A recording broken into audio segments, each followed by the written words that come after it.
Saya tanya, Calontong. Saya dari subur tak berjerawat, tinggi, gak langsing. Disingkat apa tuh? Surat tilang. Oke. Saya ini sebenarnya orang yang nggak mau ngurusin urusan orang lain sebenarnya.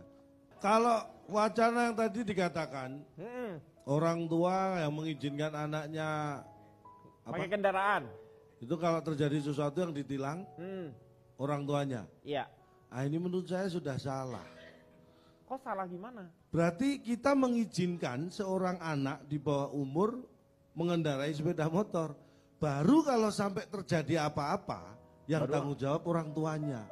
Jadi kita nggak boleh kalau sampai ada anak mengendarainya ditilang orang tuanya itu saya nggak setuju. Nggak, kan ini maksudnya justru sebenarnya nggak boleh undang-undangnya. Karena anak itu di bawah umur tidak bisa dihukum, maka orang tuanya yang sebagai orang yang memberitahu kepada si anak seharusnya mewakili itu, harusnya mencegah. Nah iya memang harusnya seperti itu. Karena menurut WHO. Oh WHO. WHO menurut siapa? Oh WHO maksudnya. WHO kan bacanya apa? WHO. Siapa? Iya. WHO kan siapa? WHO kan menurut siapa? Itu kan lembaga dunia. Oh ini WHO. lembaga ya? Iya. Udah kalau gitu nggak saya bahasin. Ternyata lembaga. Udah buat tulis WHO. Ternyata lembaga Pak. Gak enak membicarakan W-nya aja deh, HO-nya nggak usah. Menurut W? Nah gitu enak, oke. Menurut W apa lu? Wah, gue itu. Bagaimanapun juga anak itu kalau masih di bawah umur itu 100% tanggung jawab ada di pihak orang tua. Iya betul. Pertama anak kecil itu tidak boleh besar. Iya kan anak kecil. Ini anak kecil nanti dia tumbuh jadi besar. Makanya. Lu masukin ke minyak tanah terus dia jadi gede gitu. Nah jangan sampai seperti itu. Jadi begini Pak, anak kecil itu bagaimanapun juga adalah tanggung jawab orang tuanya. Betul. Ketika anak kecil melakukan kesalahan, seperti contoh sekolah.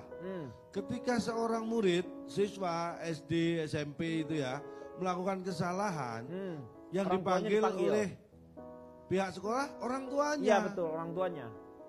Itu menunjukkan bahwa tanggung jawab mereka belum punya. Anak kecil ini. Iya. Jadi tidak selayaknya kalau anak kecil diberi beban tanggung jawab seperti orang dewasa. Jadi aturan harus jelas. Kalau memang dilarang, dilarang. Sekarang ini kita hanya memaklumi Pak. Kayak contohnya di kampung. Nah. Kita melihat anak kecil usia masih SD naik motor, orang kampung memaklumi. Maklum orang tuanya kaya. Kan harusnya ini dilarang. Betul. Di kampung saya, selaku RT tetangga saya itu, saya mau bikin aturan. Gimana sih yang buat aturannya siapa? Yang RT orang lain yang bikin aturan. Lu gimana? Yang RT-nya kan tetangga lu, tadi lu buat aturan. Gimana harusnya kan RT-nya yang buat aturan. Lu yang melaksanakan. Sekarang kan sudah saya RT-nya. Sekarang RT-nya Anda. Sudah diganti. Iya. Yang ngomong dari tadi. Kalau saya cerita dari dia dulu kepilih seperti apa terus ganti kelamaan Pak. Ya nggak usah diceritain, saya RT, saya memberlakukan tapi nanti aturan. Anda nggak tahu kalau saya itu nggak usah tahu, nggak usah tahu. Sabar Kang, sabar. Terus saya bikin aturan di kampung saya. Anak di bawah umur 17 tahun itu tidak boleh merayakan Sweet 17. Anaknya belum 17 tahun. Kan Sweet 17 tuh. Pak, Bapak minta maaf, ada panah kah? Panah kan kau bakal. Anak Anda itu saya sulit membedakan. Aduh ini Anda tuh udah nih, yang namanya RT kalau milihnya cap cip cup begini Pak.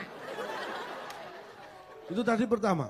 Jadi di bawah 17 tahun nggak boleh merayakan Sweet 17. Sampai hal seperti itu saya atur.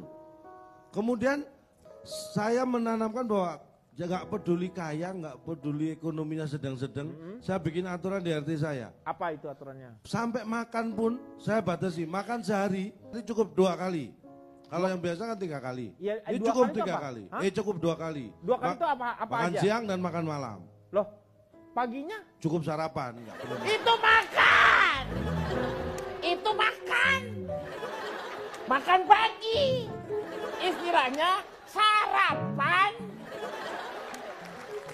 Bapak kalau nggak ngerti mau coba silakan jadi warga saya Pak. Enggak, udah. Itu sama aja 3 kali. Sarapan, makan siang, makan malam. Ya normal. Untung Bapak bukan warga saya. Warga saya nggak ada yang protes gini loh. Yang berkaitan dengan masalah kendaraan. Ya. Jadi anak sekolah yang belum punya SIM itu tidak boleh mengendarai motor dalam keadaan hidup. Terus saya bikin aturan. Lagi masa orang gila apa ya motor mati di gitu-gitu. Enggak apa-apa silakan. Kalau itu saya bebaskan. Atau mau dituntun silakan saya bebaskan. Tapi kalau dia mengendarai dalam keadaan mesinnya hidup itu saya larang. Dan Anda tahu sanksi yang saya berikan?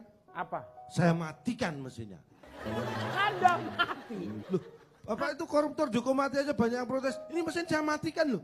Kok nggak ada yang protes? Sama-sama bikin mati.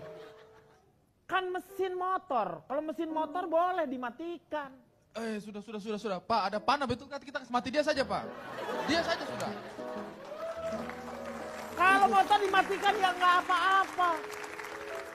Terus Pak, kalau sampai ketahuan seorang anak di bawah 17 tahun belum punya SIM mengendarai motor, orang tuanya saya panggil. Baru benar dari yang tadi itu semua cuman ini yang benar. Dipanggil orang tuanya, kasih tahu berarti ya. Enggak, saya panggil aja misalnya Pak Prapto gitu. Lah, Kan saya kenal, saya panggil. Kalau nggak kenal kan nggak mungkin manggil saya. Loh, Kan itu maksud- RT saya. Pak itu negor Pak. itu negor namanya. Say hello. Say hello. Hello.